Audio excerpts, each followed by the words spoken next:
வாசி life style சேனலுக்கு வாங்க. இன்றைக்கி சுண்டைக்காயை வச்சு ஒரு காரக்குழம்பு செய்ய போகிறோம்.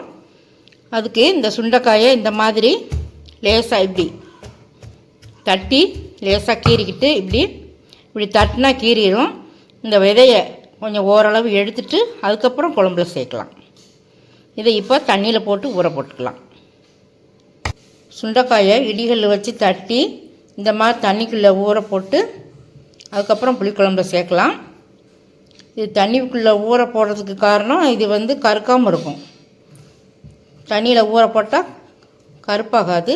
அதனால் தண்ணியில் கொஞ்சம் நேரம் ஊற போட்டிருப்போம். குழம்பு வைக்கும்போது எடுத்துக்கலாம். இப்போ மண்சட்டியில் நல்லெண்ணெய் ஊற்றிக்கலாம். ஒரு 2 டேபிள் ஸ்பூன் ஊற்றிக்கலாம். கடுகு உளுந்தம் பருப்பு போட்டுக்கலாம். நல்லெண்ணெய்ங்கிறதுனால பொங்கிக்கிட்டு வருது. கடுகு வெடிக்க ஆரம்பிச்சிருச்சு. கடுகு வெடிக்கவும் வெந்தயம் 1/4 டீஸ்பூன் சேர்த்துக்கலாம். கருவேப்பிலை சேர்த்துக்கலாம். ஒரு 10-12 பல் பூண்டு நீளமாக நறுக்கி வச்சுருக்கேன், அதை சேர்த்துக்கலாம். பூண்டு லேசாக வேகவும் அதுக்கப்புறம் வெங்காயம் போடலாம். ஒரு 50 கிராம் வெங்காயம் நறுக்கி வச்சுருக்கேன், சின்ன வெங்காயம், அதை போட்டுக்கலாம்.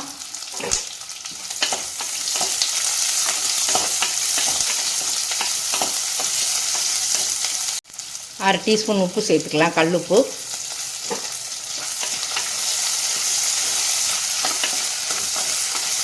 வெங்காயம் நல்லா வதங்கினதும் சுண்டைக்காயை சேர்த்துக்கலாம். சின்ன வெங்காயம் நல்லா வேகையிலே நல்லா மணமாக இருக்குது. வெங்காயம் நல்லா வெந்துருச்சு. அதுக்கப்புறம் இந்த தட்டி வச்ச சுண்டைக்காயை சேர்த்துக்கலாம். அதை ஒரு 2 நிமிஷம் வதக்கி விடணும். சுண்டைக்காயை நல்லா வதக்கி விட்டுட்டோன்னா அதில் லைட்டாக கசப்பு இருந்தாலும் கூட அந்த கசப்புலாம் இல்லாமல் இருக்கும்.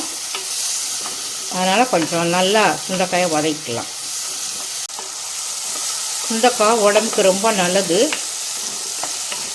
வாரத்தில் ஒரு 2 தடவையாவது துவையலாகவோ அல்லது இப்படி குழம்புல சேர்த்தோ சாப்பிட்டா ரொம்ப நல்லது ஹெல்த்துக்கு. இப்போ சுண்டைக்காய் வதங்கிடுச்சு. ஒரு நெல்லிக்காய் சைஸ் புளி கரைச்சி வச்சுருக்கோம், அதை ஊற்றிக்கலாம். இதில் தக்காளி சேர்க்குறவங்க தக்காளி சேர்த்துக்கலாம். நான் தக்காளி சேர்க்கலை. எனக்கு தக்காளி சேர்க்காமல் சுண்டைக்காய் காரக்குழம்பு வைக்கிறது எனக்கு ரொம்ப பிடிக்கும். ஒரு சிலருக்கு தக்காளி ஃப்ளேவர் கண்டிப்பாக வேணும் அப்படின்னு நினைக்கிறவங்க கண்டிப்பாக இதில் தக்காளி சேர்த்துக்கோங்க.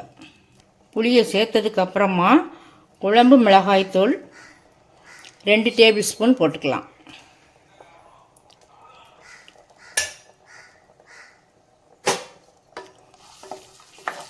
நல்லா கலக்கி விட்டுக்கலாம்.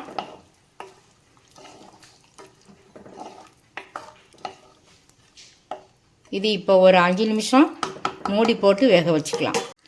இந்த ஸ்டேஜில் உப்பு காணலைன்னா உப்பு சேர்த்துக்கலாம். 5 நிமிஷம் மூடி போட்டு வேக வைக்கலாம். குழம்பை இடையில திறந்து பார்த்து கிண்டி விட்டுக்கலாம்.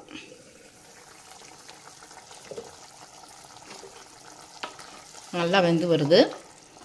இன்னும் ஒரு 2 நிமிஷம் கழித்து ஆஃப் பண்ணிக்கலாம்.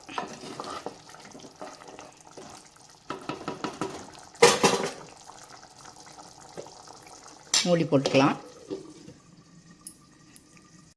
இப்போ குழம்பு திறந்து பார்க்கலாம்.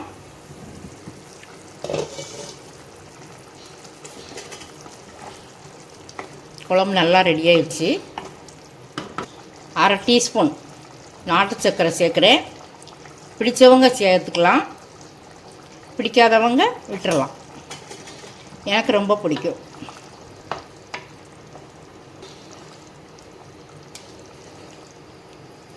சுண்டைக்காய் காரக்குழம்பு பெர்ஃபெக்டாக ரெடி ஆயிடுச்சு. இப்போ அடுப்பு ஆஃப் பண்ணிக்கலாம். நான் 2 பேருக்கு தகுந்தாப்பில் குழம்பு வச்சுருக்கேன். அதான் சிம்பிளாக கொஞ்சமாக இருக்குது. குழம்பு நல்லா ரெடி ஆயிடுச்சு. இப்போ அடுப்பு ஆஃப் பண்ணிக்கலாம். மண்சட்டிலே இருக்கிறதுனால இது வந்து அடுப்பை ஆஃப் பண்ணாலும் கொஞ்சம் நேரம் கொதிச்சிக்கிட்டே இருக்கும். அதுலேயே கொஞ்சம் நேரம் வேகும். நல்லா கட்டியாக, இந்த குழம்பு கட்டியாக இருந்தாலும் நல்ல ருசியாக இருக்கும் இந்த காரக்குழம்பு. இப்போ ஒரு 2 நிமிஷம் கழித்து வேறு பவுலில் மாற்றிக்கலாம். சுண்டைக்காய் காரக்குழம்பு பெர்ஃபெக்டாக ரெடியாக இருக்குது. இந்த சுண்டைக்காய் காரக்குழம்புக்கு சைடிஷ்ஷாக நம்ம கூழ் வடகம், முட்டை செய்து சாப்பிட்டா ரொம்ப அருமையாக இருக்கும். அப்பளம் கூட பொரிச்சிக்கலாம். லைட்டாக விரவுனாப்பில் சாப்பிட்டாலே அவ்வளோ டேஸ்ட்டாக இருக்கும். இந்த சுண்டைக்காய் காரக்குழம்பு நீங்களும் செய்து சாப்பிட்டு பார்த்துட்டு சப்ஸ்கிரைப் பண்ணுங்கள், பெல் பட்டன் ஆன் பண்ணுங்கள், பிடிச்சிருந்தால் லைக் பண்ணுங்கள்.